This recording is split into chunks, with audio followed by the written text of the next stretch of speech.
All right, moving to one of the biggest political stories developing out of Bengaluru for the past 2 days, and that is the focus on Gujarat Congress and the kind of chaos that is prevailing after Congress shifted its MLAs from Gujarat to Bengaluru. But top Congress sources are telling us that Ahmed Patel has no plans of going to Bengaluru. All of this is being managed only by GPCC, in a way distancing him from this entire episode and the allegations that come therefore, but also importantly saying that his seat, his re-election to Rajya Sabha is absolutely not a worry for the Congress at all. Sakal Bhatt, my colleague, joining us to bring us more perspective. She's been getting these latest details from top Congress sources. Sakal, interestingly, the Congress at the very top putting its weight behind Ahmed Patel, saying it's not an issue, his Rajya Sabha seat, but also earlier Ghulam Nabi Azad said that he's not just Sonia Gandhi's loyal aide, also a very important politician for them. See, the biggest takeaway from those lines coming from those sources from Ahmed Patel's camp in Ahmedabad is that for the first time, Shivani, in sharp contrast to what we have seen earlier, Congress, in a bid to downplay what's happened in Gujarat, and Congress, in a bid to oversimplify the defections in Gujarat, they are launching an attack on Shankar Singh Waghela, clearly hinting that this is perhaps for the first time that Congress is not attacking Shankar Singh Waghela and his camp in a veiled manner, but attacking him directly, launching a tirade on him very, very directly, actually acknowledging the fact that he is somebody who has orchestrated and masterminded the entire stage-managed drama that we saw in Gujarat a while back, which in fact pushed Congress top brass to actually, well, they are saying that it was Gujarat Congress which actually, made that entire abduction, that's how the media is calling it, of the MLAs from Gujarat to Bengaluru. But now what they are saying is that sources close to Ahmed Patel in Ahmedabad saying that as far as Ahmed Patel is considered, he enjoys the full confidence of RG camp as well as Sonia Gandhi.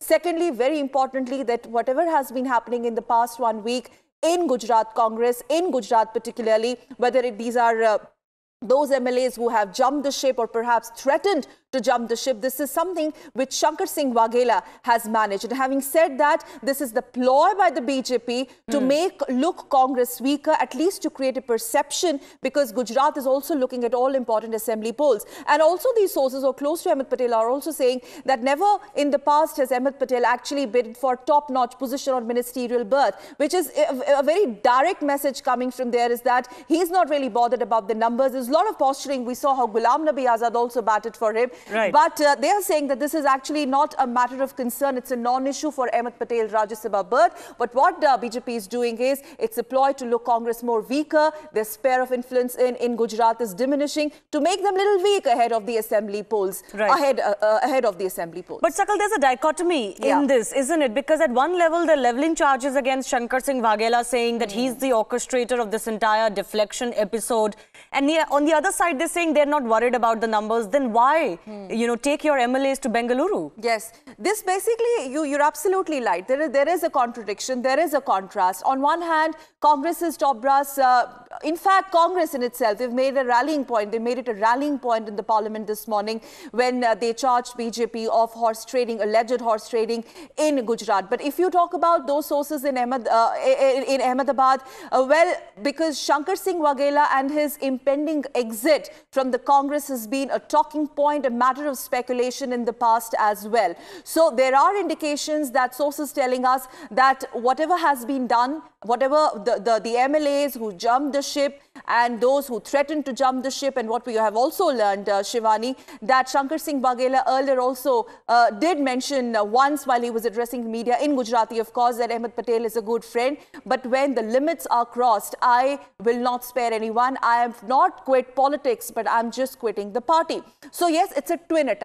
On one hand, you're attacking BJP. On the second hand, because you have to, in a bid to have that last-minute saving grace, because for Congress, Ahmed Patel, not only as far as his proximity with Sonia Gandhi is considered, but he is considered one of the think tanks of the Congress. And also, when Ghulam Nabi Azad says that he is not appearing in Rajya Sabha polls just because he's a political secretary of Sonia Gandhi, but as somebody who is a force to reckon with in the Congress party. But all said and done, whether Ahmed Patel's sources tell Republic that he's not going to fly to Bengaluru, all is well there. There are no plans in place. And also, like you rightly pointed out, Shivani, a while back, clearly, the message coming out there that whatever is being managed in Bengaluru, that has got nothing to do with the Chief Minister there. That has got nothing to do with D. Shiv Kumar there. All this management has been done by GPCC.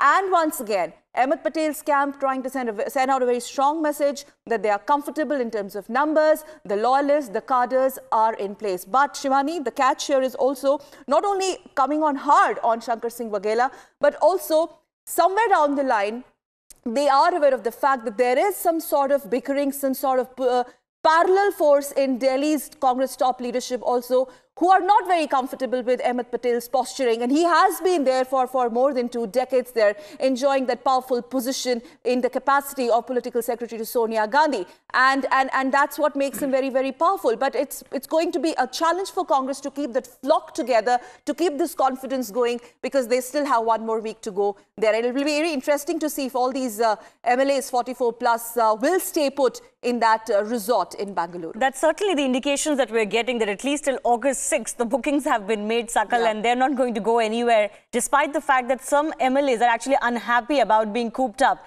in this resort, not only because they have other things to do back home, but also because their constituencies are reeling under flood. And this has certainly put a lot of their MLAs on the back foot. But why this is important is, of course, the fact that Ahmed Patel is no ordinary member of the Congress, isn't it? They might try to suggest that, you know, this has nothing to do with him, but the fact that BJP is trying to put pressure on their MLAs. But Ahmed Patel's RS seat is a matter of high prestige.